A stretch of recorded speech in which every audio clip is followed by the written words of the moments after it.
Hello everyone, welcome back to channel and we are solving IIT PYQs. हम IIT PYQs solve कर रहे हैं 2023 के ओके बाकी के ईयर्स के भी हम करेंगे 2022, 21, 20 ओके इन सारे ईयर्स के भी करेंगे बट हमने स्टार्ट किया है 2023 से। पार्ट 1 ऑलरेडी अपलोड हो चुका है जिसमें मैंने 8 क्वेश्चंस कराए थे।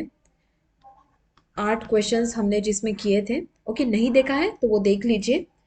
वीडियो थोड़ा लंबा हो गया था इसलिए बाकी के जो बचे हुए क्वेश्चंस थे वो हम इस वीडियो में कर रहे हैं और हम बस बायोलॉजी के क्वेश्चंस कर रहे हैं। इसके साथ साथ मुझे कुछ चीज़ें बतानी थी आपको। हम स्टडी विद मी सेशन कर रहे हैं रोज़ रात को 9 PM टू 12 AM। ओके आपके एग्जाम्स आ रहे हैं नीट बोर्ड्स, तो आप ज्वाइन कर सकते हैं। लाइव रहेगा जिसमें मैं अपना पढ़ूंगी, आप अपना पढ़ेंगे। Okay so you can join and let start. मैं बस बायोलॉजी के क्वेश्चन करा रही हूँ, बाकी के सब्जेक्ट के आप देख लीजिए। मैं बस बायोलॉजी की करा रही हूँ। Okay so this is going to be our part 2 जिसमें हम बचे हुए क्वेश्चंस करेंगे। देखो ये सारे क्वेश्चंस हो गए थे एंड एक बात मुझे और बताना कि ऑडियो वीडियो क्वालिटी कैसी है और अगर कुछ इम्प्रूवमेंट चाहिए तो मुझे एक बार बता देना ताकि मैं कर सकूँ, because I am doing this for the first time and I don't know how is it going. So अगर अच्छा लग रहा है आपको तो एक बार बता दीजिए, अगर कुछ इम्प्रूवमेंट भी चाहिए है तो वो भी बता दीजिए। ओके देखो third question, match the biomolecules. Okay biomolecules है कॉलम 1 में, इसको मैच करना है कॉलम 2 से। बायोमोलिक्यूल्स का चैप्टर, बायोमोलिक्यूल्स का क्वेश्चन है।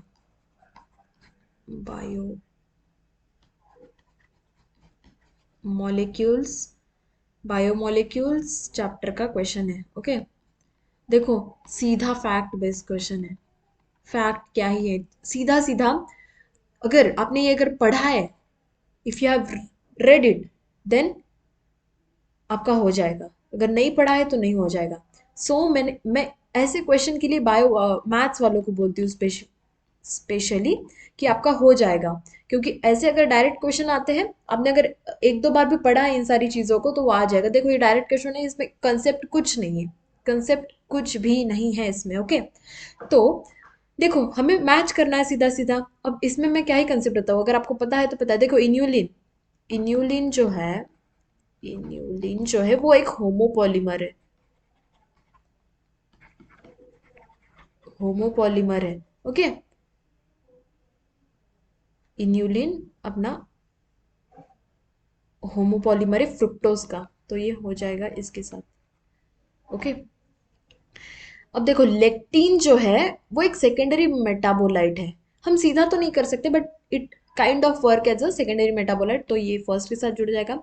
लेसिथीन जो है वो है अपना क्वाटरनरी अमोनियम डेरिवेटिव। हाँ this is our quaternary ammonium derivative.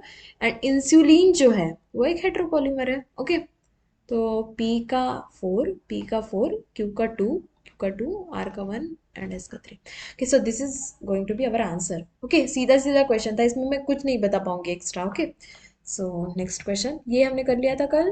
Fifth भी हो गया, सिक्स्थ भी हो गया, सेवन्थ भी हो गया। अपन आपने नहीं देखा है वीडियो तो जाके देख लीजिए एक बार। एट्थ भी हो गया, नाइन्थ देखो। When the ribosome encounters a stop codon in mRNA during translation, which one of the following binds to the stop codon? Okay, translation की बात की, ये अपना सेल साइकिल का क्वेश्चन है शायद, जिसमें आपको पढ़ाया गया है रेप्लिकेशन, ट्रांसक्रिप्शन, ट्रांसलेशन। ओके ये जिस भी चैप्टर में है ये सारी चीज़ें, व्हाट हैपन। ओके ये जिस भी चैप्टर में है तो उस चैप्टर का ये क्वेश्चन है। देखो क्या बोल रहा है, the ribosome encounters stop codon. देखो आपको कंसेप्ट बता देती हूँ। रेप्लिकेशन क्या होता है, क्या होता है बोलो। रेप्लिकेशन क्या होता है, जब डीएनए से डीएनए बनता है। ये अपना डबल स्टैंडर्ड डीएनए है, इससे डॉटर डीएनए बन गया, 2 कॉपीज है ना। तो दिस इज अवर रेप्लिकेशन। अब इस डीएनए से क्या बनेगा, एमआरएनए बनेगा। एमआरएनए बनेगा, इसे हम कहते हैं ट्रांसक्रिप्शन। ट्रांसक्रिप्शन एंड इस एमआरएनए से अपना बनेगा प्रोटीन। ओके जो है मेन हमारे सेल के लिए। Okay, so that is translation. और क्वेश्चन में बात की है ट्रांसलेशन की ही। ओके, डीएनए से आरएनए पॉलीमरेज क्या बनाएगा? RNA polymerase. Okay, RNA polymerase बनाएगा अपना एमआरएनए। ये जो एमआरएनए है ना, वो बनाएगा आरएनए पॉलीमरेज। अब एमआरएनए से प्रोटीन बनाना है, तो जब ये एमआरएनए होगा, सिंगल स्ट्रैंडेड होता है, इसके ऊपर कोडॉन्स होते हैं, है ना, 3 बेसिस का एक कोडॉन, AUG स्टार्ट कोडॉन आपने पढ़ा होगा, and UAA, UAG and UGA, ये क्या है? स्टॉप कोडॉन्स है ना? याद है या भूल गए हो सब कुछ? Stop codon. ओके, अब क्या बोल रहा है? हमें एमआरएनए से प्रोटीन बनाने के लिए इसके ऊपर ऐसा राइबोसोम अटैच होता है। ओके, नीचे वाला पार्ट थोड़ा छोटा होता है। ओके, राइबोसोम इस तरह से अटैच होता है। ओके, ये हुआ अपना राइबोसोम। फिर यहां से अपना अमाइनो एसिड का चेन निकलेगा, ये सिंथेसाइज करते जाएगा। टीआरएनए, इसमें भी टीआरएनए का भी रोल होता है इसमें। तो इस तरह से अपना पेप्टाइड फॉर्म होते जाएगा। अब ये जो राइबोसोम है, अब क्या बोल रहा है? जब भी राइबोसोम स्टॉप कोडॉन देखेगा, encounters a stop codon of the mRNA during the translation, which one of the following binds to the stop codon? अब जब स्टॉप कोडॉन, जैसे मैंने आपको बताया, इसमें देखो राइबोसोम में, अपना जो ये राइबोसोम होता है, इसमें 3 साइट्स होती है। ये आपने पढ़ा होगा सारी चीजें, EPA, है ना? ये एग्जिट साइड होती है जहां से अपना ये पॉलीपेप्टाइड निकलते जाता है। यहाँ पे एक्चुअली वो अटैच होते जाता है, और यहाँ पे नेक्स्ट वाला आता जाता है। नेक्स्ट अमाइनो एसिड यहाँ से आता है, यहाँ पे अटैच होता है, और यहाँ से निकलता है। ओके, तो ये ऐसा साइकिल चलते रहता है। अब जब ये पार्ट राइबोसोम जो है, वो जब स्टॉप कोडॉन देखेगा, सपोज यहाँ पे है UAG, स्टॉप कोडॉन है, जब ये स्टॉप कोडॉन को देखेगा तो कौन सा फैक्टर यहाँ पे आएगा ताकि ये ट्रांसलेशन रुक जाए? स्टॉप कोडॉन का काम क्या है? ट्रांसलेशन को स्टॉप करना, है ना? क्या हुआ? स्टॉप करना, है ना? तो अगर ये स्टॉप कोडॉन को देखेगा तो यहाँ पे क्या आएगा? तो ऑप्शन देखो, release factor, rho factor, termination factor और सिग्मा फैक्टर। देखो रिलीज फैक्टर ही आता है यहाँ पे। एक रिलीज फैक्टर आता है जो कि, ये सपोज अपना रिलीज फैक्टर है जो कि ये ट्रांसलेशन जो है स्टॉप कर देगा। रो फैक्टर क्या है फिर? ये अपना आंसर हो सकता है। रो फैक्टर क्या है? रो फैक्टर तो ट्रांसक्रिप्शन में होता है, ट्रांसक्रिप्शन के टर्मिनेशन में होता है rho factor. Rho factor, it is kind of like the release factor, but that is for the transcription. हमें किस में पूछा है? ट्रांसलेशन, यहाँ आप फंस सकते हो। ओके, टर्मिनेशन फैक्टर, देखो रिलीज टर्मिनेशन फैक्टर बोल सकते हैं release factor, but it is very, but it is so commonly use like release factor. Okay, तो ये तो नहीं होगा। सिग्मा फैक्टर, सिग्मा फैक्टर तो ये है आरएनए पॉलीमरेज जो है अपना, RNA polymerase, bacterial RNA polymerase, prokaryotes का जो पॉलीमरेज होता है, ये एक जो होलो एंजाइम होता है, holo enzyme in the sense कि बहुत सारे अलग अलग मॉलिक्यूल्स जब जुड़ जाते हैं तो वो एक होलो एंजाइम फॉर्म करते हैं। तो सिग्मा फैक्टर एक उसका पार्ट है। ओके, होलो एंजाइम का पार्ट है आरएनए पॉलीमरेज का। तो ये तो स्टॉप कोडॉन है ही नहीं, ये भी अपना ऑप्शन नहीं है, ये भी नहीं, ये भी नहीं। So release factor is our answer. Next question देखो, मैच द फॉलोइंग है, मैच करना है। Sertoli cells, FSH, placenta, urethra. देखो सिंपल क्वेश्चन है, सिंपल क्वेश्चन। सर्टोली सेल आपको पता होगा टेस्टिस में होती है, ऐसा जो टेस्टिस है यहाँ पे ऐसी बड़ी बड़ी सर्टोली सेल्स होती है। यहाँ पे फिर जो सेल्स स्पर्म्स बनाते हैं वो होती है ना? स्पर्मेटोजेनेसिस चलता है इसमें, है ना? तो ये जो सेल्स है वो अपनी सर्टोली सेल्स है। सर्टोली सेल्स का काम क्या है? This provides nutrition. ये जो स्पर्मेटोज हुआ है जिससे ये स्पर्म्स बन रहे हैं, इसको ये न्यूट्रिशन प्रोवाइड करता है। ओके, देखो ऑप्शन है क्या? सिक्रीशन ऑफ, नहीं, कैरियर ऑफ यूरिन, कुछ नहीं। इसका सर्टोली सेल से यूरिन का क्या ये है? ये भी नहीं है। Carries urine away from the kidney, no. Provides the nutrition, to the developing spermatozoa. Yes, this is our correct option. Okay. Follicle stimulating hormone, अब FSH आपने सुना होगा, ये आता है अपना मेंस्ट्रुअल साइकिल में, मेंस्ट्रुअल साइकिल, ठीक है। अब जो 14th डे होता है मेंस्ट्रुअल साइकिल का, इसमें FSH का लेवल कुछ ऐसे हो जाता है। ओके, और 14th डे पे क्या होता है, ओव्यूलेशन होता है, ओव्यूलेशन। तो ये ओव्यूलेशन करने का काम क्या कौन करता है, FSH करता है, फॉलिकल स्टिमुलेटिंग हार्मोन। देखो फिफ्थ ऑप्शन है, ट्रिगर्स ओव्यूलेशन। प्लासेंटा, अब ये आपने पढ़ा होगा, प्लासेंटा जो है, प्लासेंटा क्या होता है, जब प्लासेंटा फॉर्म होता है तो वो एक गोनाडोट्रोपिन ये रिलीज करता है। ओके, जिसमें हम वो प्रेगनेंसी टेस्ट जो होता है, प्रेगनेंसी का टेस्ट जो होता है वो इसी हार्मोन से होता है। ओके, तो ये प्लासेंटा जो है वो सिक्रीट करता है, वो that is secretion of the chorionic gonadotropin. Okay, next urethra. Urethra देखो, अब यूरेथ्रा क्या होता है, यूरेथ्रा स्ट्रक्चर पता है ना, पेनिस में होता है यूरेथ्रा स्ट्रक्चर। ओके, वो क्या करता है, carries urine away from the bladder. हाँ, यहाँ पे यूरिनरी ब्लैडर है, तो वहां से यूरेथ्रा क्या करेगा, यूरिन को कैरी करेगा, किडनी से थोड़ी करेगा, किडनी में किडनी के पास नहीं है यूरेथ्रा। ओके, तो ये अपना करेक्ट ऑप्शन है। देखो पी का 4, P4, Q5 R1 and urethra. Okay, so this is our correct answer. Next question, देखो ये सीधा एनसीईआरटी का क्वेश्चन है, NCERT, human diseases, human diseases का क्वेश्चन है। देखो, for which one of the following diseases does the causative agent require the splicing of their hnRNA to generate the mature mRNA? क्या बोल रहा है, जो causative agent है, ओके, कौन से इसमें से कौन से डिसीज का causative agent जो है, जो कॉज कर रहा है वो डिसीज, इसमें से कौन सा है जो क्या करता है, hnRNA का स्प्लाइसिंग करता है जनरेट करने के लिए mRNA जनरेट करने के लिए। देखो ऑप्शन है मलेरिया, पेट्यूसिस, टाइफॉइड एंड ट्यूबरक्लोसिस। देखो ये जो तीन है ना, इसमें कोई स्प्लाइसिंग नहीं होता, कोई स्प्लाइसिंग वाइसिंग कुछ नहीं होता, बस ये मलेरिया में होता है ना, स्प्लाइसिंग होता है। ओके, स्प्लाइसिंग होता है।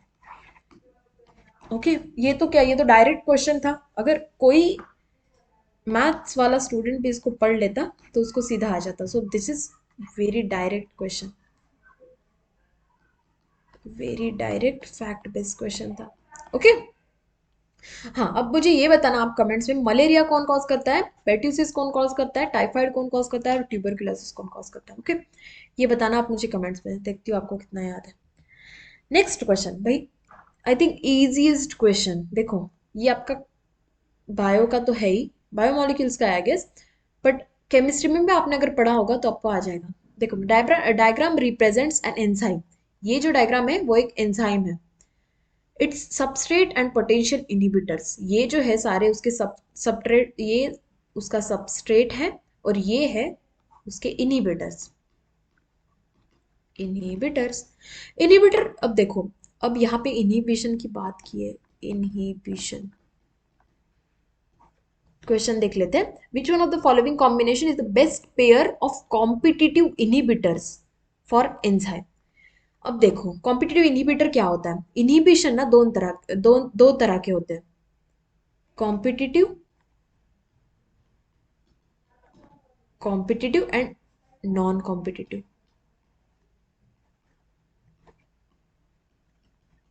ओके, कॉम्पिटिटिव में क्या होता है, अगर हमारे ये है, suppose this is our enzyme, जैसे कि यहाँ पे बनाया एंजाइम है। ओके, ये क्या है, उसकी बाइंडिंग साइड है, किसकी, सबस्ट्रेट की, जहाँ पे अगर सबस्ट्रेट बाइंड करेगा तो रिएक्शन आगे बढ़ेगी। Okay, so this is the binding side, triangle दिख रहा है ये आपको, और ये जो बाइंडिंग साइट होती है ना वो स्पेसिफिक होती है, ये ऐसा है ना, तो इसमें ऐसा सब सबस्ट्रेट नहीं आएगा, इसमें ऐसा सबस्ट्रेट नहीं बैठेगा। इसमें हमेशा अगर ऐसा है तो ऐसा ही सबस्ट्रेट बैठेगा। ओके, ये बाइंडिंग साइड अगर ऐसी है तो सबस्ट्रेट भी ऐसा ही होना चाहिए, तभी रिएक्शन होगी। अब क्या होता है, कुछ जो इनहिबिटर्स होते हैं, इनहिबिटर्स मतलब जो इनहिबिट करते हैं रिएक्शन को, तो जो कुछ इनहिबिटर्स होते हैं ना वो इसके शेप के होते हैं। अगर सबस्ट्रेट अगर ऐसा है ना तो इनहिबिटर भी कुछ ऐसा होगा। ओके, ताकि ये फिट कर पाए इस पोजीशन पे। ओके, अगर इनहिबिटर अगर इस पोजीशन पे आ गया तो रिएक्शन तो आगे नहीं बढ़ेगी, क्योंकि रिएक्शन को आगे बढ़ने के लिए हमें चाहिए सबस्ट्रेट। सबस्ट्रेट जिसकी जगह किसी और ने ले ली है। ओके, तो वो रिएक्शन आगे नहीं बढ़ पाएगी। तो इसे कहते हैं कॉम्पिटिटिव इनहिबिटर। ओके, जिसमें क्या कंपटीशन चल रहा है, इट्स काइंड ऑफ कंपटीशन, जिसमें सबस्ट्रेट और इनहिबिटर के बीच में कंपटीशन चल रहा है, जिसमें ये सबस्ट्रेट भी इस जगह पे आ सकता है और ये इनहिबिटर भी इस जगह पे आ सकता है और सबस्ट्रेट भी इस जगह पे आ सकता है। बट जब सबस्ट्रेट आएगा तब रिएक्शन कैरी फॉरवर्ड होगी, और जब इनहिबिटर आएगा तब रिएक्शन स्टॉप हो जाएगी। ओके, तो दिस इज कॉम्पिटिटिव इनहिबिटर। ये एक जगह के लिए लड़ रहे हैं, ये एक जगह है, ये एक पोजीशन है, उसके लिए दो लोग लड़ रहे हैं, है ना। अगर कोई मेडल है आपकी क्लास का, ओके, फर्स्ट रैंक का, इसके लिए कितने लोग लड़ रहे हैं, ओके, वो मेडल पाने के लिए, तो they are competitors of the each other.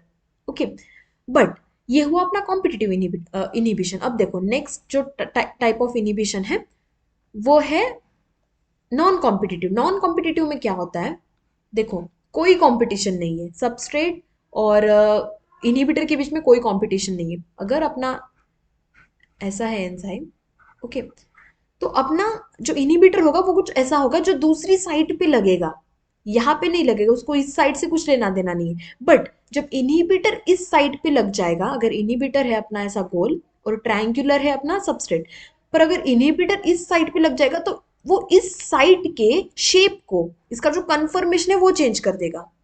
जैसे कि देखो, ये अगर इनहिबिटर जो है वो अगर किसी दूसरे साइड पे लग गया, अगर इनहिबिटर इस साइड पे लग गया ना, ओके, आ गया, ये तो गोल है इनहिबिटर, इसको कुछ लेना देना नहीं है ट्रायंगुलर साइड से, ये क्या कर देगा, इसका जो है वो शेप जो है वो क्या कर देगा, चेंज कर देगा। बट हमारा सबस्ट्रेट तो ट्रायंगुलर था तो इसमें कैसे आएगा। ओके, तो ये कन्फर्मेशन चेंज कर देता है नॉन कॉम्पिटिटिव इनहिबिटर। अब क्या पूछा है हमें, which one of the following combination is the best pair of the competitive inhibitors. Competitive inhibitors का सेम शेप सेम होता है सबस्ट्रेट के जैसे, जैसे कि मैंने आपको यहाँ पे बताया था, सबस्ट्रेट वो कॉम्पिटिशन है उनके बीच में, उनका शेप सेम है, वो एक पोजिशन के लिए लड़ रहे हैं, तो हमें शेप सेम चाहिए। सबस्ट्रेट का शेप अगर ऐसा है, ट्रायंगल है, देखो यहाँ पे, तो इनहिबिटर कैसा होना चाहिए, देखो यहाँ पे ट्रायंगल है, ये हो सकता है, ये नहीं हो सकता, ये भी नहीं हो सकता, ये हो सकता है, ये भी ट्रायंगुलर है। ओके, ऊपर के पार्ट से हमें कुछ लेना देना नहीं है, बट ये इसमें फिक्स होना चाहिए। तो P and S allosteric sides, ये जो यहाँ पे दिखाया है वो वही है जो मैंने अभी यहाँ पे बताया, ये जो यहाँ पे नॉन कॉम्पिटिटिव इनिबिटर आके जो लग रहा है ना, वही एलोस्टेरिक साइट है। Okay, next question, it was good question, it was easy question and like अच्छा क्वेश्चन था। अब देखो ये अपना इन ओके, ये अपना क्वेश्चन है इकोलॉजी का। इकोलॉजी, देखो क्या बोल रहे, आइलैंड है जिसमें 10,000 इंडिविजुअल है, 4 को सिकल सेल है। 10,000 इंडिविजुअल्स है टोटल, इसमें से 4 को सिकल सेल है। सिकल सेल जो कैसा है, रिसेसिव ऑटोसोमल डिसीज है। रिसेसिव ऑटोसोमल मतलब बस रिसेसिव लोगों को होगा, ओके, जिनके पास इस ये कंडीशन है, स्मॉल है, ओके, उनको ही होगा। Assuming that the locus is in the Hardy-Weinberg equilibrium, Hardy-Weinberg equilibrium में अगर है, how many individuals in that island are expected to be heterozygous for disease? देखो, ए कंडीशन होती है, small A capital a condition होगी, और एक ऐसी कंडीशन होगी। ये जो है वो डिसीज्ड है, जो 4 लोग हैं, ये करियर होंगे, और इनका ही हमें नंबर फाइंड करना है, कितने नंबर होंगे। ओके, ये इनके ऊपर कोई अफेक्टेड, ये अफेक्टेड नहीं है। ओके, इनको कोई डिसीज नहीं है क्योंकि ये डोमिनेंट कंडीशन है। Okay, this is the autosomal recessive condition. जब रिसेसिव रहेंगे दोनों जीन्स, दोनों अरेस्ट, तभी ये डिसीज होगा। अब हमें इसका नंबर फाइंड करना है। अब क्या बोल रहे हैं कि जो लोकस है वो हार्डी-वेंगर इक्विलिब्रियम में। हार्डी-वेंगर प्रिंसिपल क्या है अपना, ये जो है कैपिटल ए का square plus 2 times capital A plus small A का square is equals to 1। This is our Hardy Weinberg equilibrium, जिसे इसे हम कहते हैं P square plus 2pq plus Q square is equals to 1। Page है क्या खाली, मुझे देखने दीजिए। ओके ओके, तो हमें ये निकालना है पी क्यू कितना नंबर है। अब देखो हमें क्या दिया है, स्मॉल ए दिया है, तो Q Q Q P Q जो है वो फ्रीक्वेंसी है, frequency, it is not direct number. Okay, अब देखते फ्रीक्वेंसी कैसे निकालेंगे। ए का हमारे पास नंबर है 4, फ्रीक्वेंसी कैसे निकालें, q square is equals to, total हमारे पास 4 है डिवाइडेड बाय 10,000, 10,000 है ना, उसमें से 4 लोगों को है, तो क्यू की फ्रीक्वेंसी निकल जाएगी। तो ये होगा अपना अराउंड 0.02। ओके, क्यू हुआ अपना 0.02, तो पी क्या होगा, आपको ये पता होगा, p plus q is equals to 1। Okay, ये आप पढ़ लीजिए, आपने अगर पढ़ा नहीं है तो ये हार्डी विंबर इक्विलिब्रियम इंपॉर्टेंट है। अब देखो क्यू आ गया अपना अपने पास 0.02, पी क्या होगा 1 माइनस क्यू, है ना, ये इधर चला जाएगा 1 माइनस क्यू, तो पी हुआ अपना 0.98, पी आ गया। तो अपना जो हेटेरोजाइगस है उसका क्या आएगा, 2 into P into Q, P क्या है 2 इंटू 0.98 इंटू 0.02, इसका आप कैलकुलेशन करेंगे तो ये आएगा अराउंड 0.0329। ओके, ये आएगा इसका कैलकुलेशन। अब ये तो इसकी फ्रीक्वेंसी है ना, हमने फ्रीक्वेंसी कैसे की थी, डिवाइड किया था। अब ये फ्रीक्वेंसी है, तो हम अगर हमें नंबर चाहिए, देखो हमने फ्रीक्वेंसी निकालने के लिए नंबर से डिवाइड किया था, है ना, कितने नंबर थे 10,000 थे। अगर अब हमें नंबर चाहिए तो हमें इसको मल्टीप्लाई करना पड़ेगा फ्रीक्वेंसी से, है ना, फ्रीक्वेंसी अपनी हुई 0.0329 इंटू 10,000, कितना हुआ 329, है क्या option C, this is our option A. Okay, so this is the correct answer. Next question देखो, this is the very good question and अच्छा लाइक थोड़ा कंसेप्चुअल है। अब देखो, a 10,000 base pair DNA fragment was cloned between the HINT3 and ECOR1 sites। HINT3 और ECOR1 क्या है, endonuclease sites है। ओके, रेस्ट्रिक्शन जो साइट्स है जहाँ पे रेस्ट्रिक्शन एंजाइम कट करेगा। ओके, तो ये पैलिंड्रोमिक सीक्वेंस होते हैं प्लाज्मिड में। प्लाज्मिड क्या होता है, सर्कुलर डीएनए होता है। अपने पास डीएनए कैसा है, लीनियर डीएनए है ना, सर्कुलर डीएनए क्या अपना, हमारा सुपर कॉइल्ड डीएनए है, double helix super coiled DNA है। बैक्टीरिया के पास जो होता है वो सर्कुलर डीएनए होता है। ओके, सो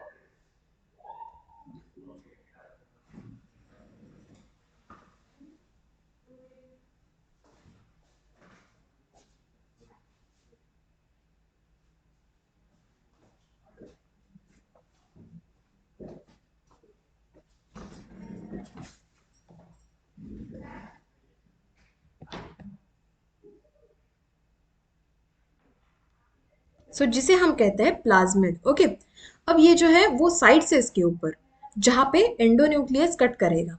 अब देखो यहाँ पे हमें दिया है डायग्राम। अब क्या बोल रहे हैं, of the plasmid vector of the size, इसका साइज क्या है 3500 बेस पेयर।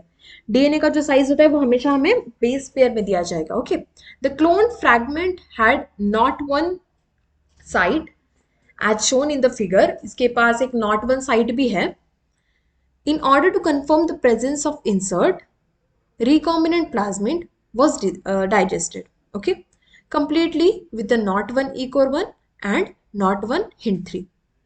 देखो देखो देखो देखो, सिंपल है, कुछ नहीं है, बस लंबा थोड़ा क्वेश्चन है, बट इसमें ये आपको साइड्स दिख रही है, ECOR1 HINT2 and not one, ये कुछ नहीं है, साइड्स है, सीक्वेंसेस है जहां पे एंडोन्यूक्लियस कट करेगा। ओके, हिंड 3 का एंडोन्यूक्लियस हिंड 3 पे करेगा, ई कोर 1 का ई कोर पे करेगा, नॉट 1 का नॉट 1 पे करेगा। ओके, कुछ नहीं है, बस ये साइट्स है प्लाज्मिड के ऊपर जहां पे अपना एंडोन्यूक्लियस कट करेगा। ओके, अगर नॉट 1 डालेंगे तो नॉट सारे नॉट 1 पे कट कर देगा, ई कोर 1 का डालेंगे तो ई कोर 1 पे कट कर देगा, हिंड 3 पे डालेंगे तो हिंड 3 कट कर देगा। अब इसका जो साइज है, इसमें हमें यही पता होना चाहिए था, साइज एंड ये साइड्स। ओके, देखो इसका साइज है टोटल 3500 बेस पेयर। ओके, देखो हम यहाँ पे करते हैं, इसका पूरा साइज है 3500 बेस पेयर्स। अब देखो यहाँ पे हमारा इंसर्ट है। इंसर्ट क्या होता है? जो हमें डालना होता है एक प्लाज्मिड में, इंसर्ट है, ये हमारा इंसर्ट है। ओके, इंसर्ट के यहाँ पे ई कोर 1 है, ई कोर 1 साइट है, और यहाँ पे हिंड 3 साइट है। ओके, अब देखो इसका साइज देखो, और इसके बीच में भी एक नॉट 1 है, इसके बीच में एक नॉट 1 है। देखो जो जूम करके पार्ट दिखाया ना, that is nothing but this part. Okay, जो हमारा ये है। अब यहां से कुछ दूरी पे यहाँ पे एक नॉट 1 है, नॉट 1, इसका जो लेंथ है या फिर इसका जो साइज है वो है 1100 बेस पेयर। एंड फिर से यहाँ पे एक नॉट 1 है, नॉट 1 है। ओके, यहाँ पे ओ आ रहा है, ओरिजिन ऑफ रेप्लिकेशन, इससे हमें कुछ लेना देना नहीं है। और कहाँ गया? इसका जो साइज है वो 500 है, 500 बेस पेयर। यहाँ से यहाँ तक ये 500 है। ये जो अपना पूरा है वो 1000 है, क्वेश्चन में बताया है। ये हमारा 400 है, तो ये कितना होगा? 600 होगा। ओके, ये बचा हुआ कितना होगा पूरा यहाँ से यहाँ तक? बोलो। देखो ये हुआ -1000 कर लो इंसर्ट का, ये जो है पूरा। ओके, इससे माइनस कर लिया, और ये जो है ये और ये, इससे अगर माइनस करेंगे, -1100 -500 कितना हुआ? 0091। ओके, तो ये इसका साइज है 1900। ये इस नॉट 1 से इस नॉट 1 का ये साइज है। Okay, let me change the colour ताकि आपको कंफ्यूजन ना हो बाद में। एक मिनट। ओके, नाउ सी, अब क्या फर्स्ट हमने पीसी हमने ये किया, क्या बोले क्या बोलते हैं इसे, हमने इलेक्ट्रोफोरेसिस रन किया। इलेक्ट्रोफोरेसिस जिसमें क्या होते हैं, डीएनए जो फ्रैगमेंट्स होते हैं, डीएनए के जो फ्रैगमेंट्स होते हैं वो साइज के हिसाब से रन करेंगे। डीएनए पे कौन सा चार्ज होता है वो मुझे कमेंट में बताइए। ओके, तो ये इसके ऊपर रन हो गए। ज्यादा छोटा जो होगा वो इस साइड होगा, यहाँ पे पॉजिटिव होगा, ये यहाँ पे नेगेटिव होगा। आप बताना मुझे चार्ज क्या है, अब तो समझ ही जाएगा। ओके, ज्यादा छोटा जो स्टैंड होगा वो पॉजिटिव की तरफ मूव करेगा, फास्ट मूव करेगा, और बड़ा जो स्टैंड होगा वो इस तरफ रहेगा। अब देखो फर्स्ट लेन में, लेन is nothing but the kind of well जिसमें हमने ये डालना है। फर्स्ट इसमें हमने डाला नॉट 1 और ई कोर 1 का प्रोडक्ट। देखो नॉट 1 और फर्स्ट लेन में हमने डाला नॉट 1 और ई कोर 1 का, ई कोर 1, यार ये क्या हो रहा है? ई कोर 1। ओके, सी नहीं लिखा, ई कॉर्बन। ओके, ई कॉर्बन का प्रोडक्ट डाला, समझ जाओ। ओके, अब देखो ई कॉर्बन डाला है और नॉट वन डाला, कहाँ कहाँ कट करेगा? यहाँ पे कट करेगा एक। ओके, नॉट 1 पे कट करेगा, यहाँ पे कट करेगा नॉट 1 एक, ये हुआ 500 का स्टैंड, एक 500 का। ये नॉट 1 यहाँ पे कट करेगा और ये नॉट 1 यहाँ पे कट करेगा, ये हुआ 1900 का स्टैंड, 1900 का स्टैंड। नॉट 1 यहाँ पे कट करेगा, हिंट 3 पे नहीं कट करेगा, नॉट 1 पे फिर से कट करेगा, नॉट 1 पे फिर से कट करेगा। कितना हुआ? 1700 का स्टैंड, और यहाँ से ई कोर आई पे कट करेगा, और ये नॉट 1 पे कट करेगा, ये हुआ 400 का स्टैंड। ओके, अब सेकेंड, इसमें हमने डाला है नॉट 1 एंड हिंट 3। ओके, इसमें हमने ये डाला है। अब देखो हिंट 3 पे कट करेगा, फर्स्ट हिंट 3 पे कट कर लिया, नॉट 1 पे कट कर लिया, कितने का बना 1100 का स्टैंड, 1100 का स्टैंड। हिंट 3 पे देखो अब यहाँ से फिर से नॉट 1 पे कट करेगा, ये स्टैंड बन जाएगा 1900 का। ये नॉट 1 यहाँ पे कट किया एंड नॉट 1 और कहाँ पे, यहाँ पे है ना। तो ये क्या हुआ 500 प्लस 400, 900 का स्टैंड, एक 900 का स्टैंड। और फिर से यहाँ पे और यहाँ पे जब कट करेगा ये बनेगा 600 का स्टैंड। तो ये हुआ अपना 600 का स्टैंड। देखो 600, 900 और कुछ बचा है, नॉट वन, नॉट वन, सारे नॉट वन पे कट कर लिया। ओके देखो 600, 900, 1900, 1100 कहाँ कहाँ दिख रहा है, 600, 900, 1900, 1100। ओके यहाँ पे ये 400 का एक्स्ट्रा है, ये नहीं चाहिए, 400 का यहाँ भी एक्स्ट्रा है, 400 का बनेगा ही नहीं। ओके तो ये तीनों ऑप्शन अपने वैसे भी कट के हो गए, फिर भी एक बार चेक कर लेते हैं। ये हो गया, लेन टू सही है। अब देखो हिंट 3 का क्या था, ई कॉर 1 का क्या था। ई कॉर 1 में 500, 1900, 1700, 400, 500, 1900, 1700, 400, this is our correct option. This was a very good question and अगर आपको कॉन्सेप्ट पता होगा, ये अपना क्वेश्चन है आई थिंक बायोटेक्नोलॉजी का, biotechnology. Okay so very good question, अगर आपको कॉन्सेप्ट पता होता तो हो जाता अच्छे से। नेक्स्ट या this is our last question, 15th question. देखो क्या करना है इसमें, the following pedigree chart shows the inheritance, बता रहा है first generation, second generation and this is our third generation. क्या करना है, which one of the following is the correct pattern of the inherit, pattern बना बताना है हमें। Okay inheritance, inheritance pattern, inheritance pattern कौन कौन से है, डोमिनेंट होता है, रिसेसिव होता है, ये आपको पता होना चाहिए। अब मैं पूरा तो नहीं पढ़ा सकती हूँ आपको।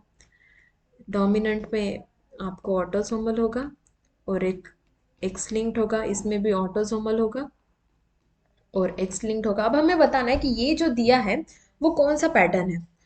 देखो यहाँ पे this is female, male, male affected है, फीमेल अफेक्टेड नहीं है, बट चिल्ड्रंस देखो एक भी अफेक्टेड नहीं है।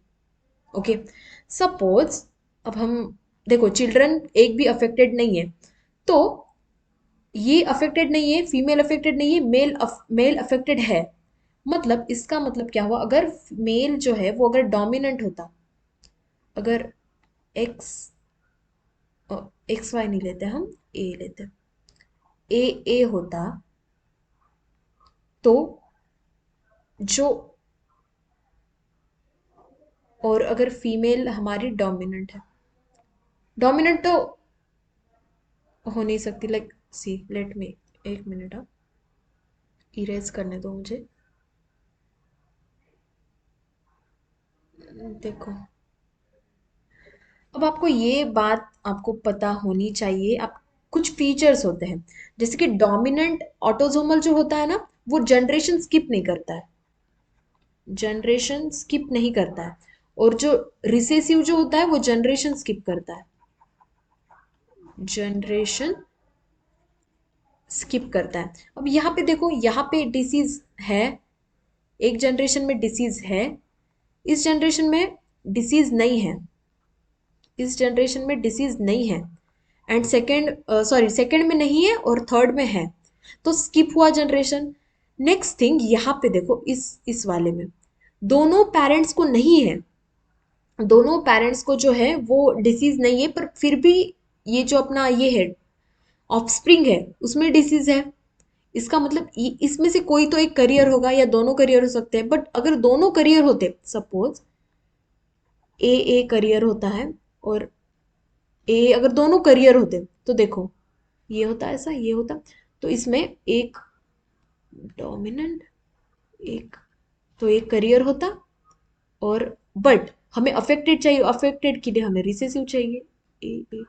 अभी हमने देखा कि यहाँ पे जनरेशन स्किप किस में होता है, रिसेसिव वाले में होता है। ओके, तो यहाँ पे अगर जनरेशन स्किप हो रही है तो ये रिसेसिव होगा ऑफ कोर्स। अब इसमें ऑटोजोमल है या एक्स लिंक है, हमें ये पहचानना है। एक्स लिंक जो होता है वो मोस्टली मेल से एसोसिएटेड होता है, क्योंकि इनके पास एक ही एक्स होता है, एक्स वाई होता है ना, तो एक ही एक्स होता है। तो अगर ये ऐसी कंडीशन है तो इसमें ये एक्स लिंक कैसे होगा, आप ही बताओ। क्योंकि अगर मेल में अगर है एक्स वाई, ओके, तो इसको तो अफेक्टेड होना चाहिए, है ना, क्योंकि इसके पास तो एक ही एक्स है। अगर ये करियर है, करियर तो इसमें हो ही नहीं सकता, ये सीधा अफेक्टेड होगा, तो ये कलर्ड होना चाहिए, है ना। तो ये एक्स लिंक नहीं होगा, क्योंकि एक्स से अगर लिंक होगा तो इसको अफेक्टेड होना चाहिए था, है ना, बट नहीं है। तो this is going to be autosomal recessive, autosomal recessive होगा। बट इसका अब हमें ये भी जानना है। अब देखो, अगर ये ए कंडीशन होता तो इसमें डिसीज ही नहीं होता, ओके, बट ए स्मॉल ए होता तो डिसीज होता, कलर्ड होता, पर कलर्ड नहीं है।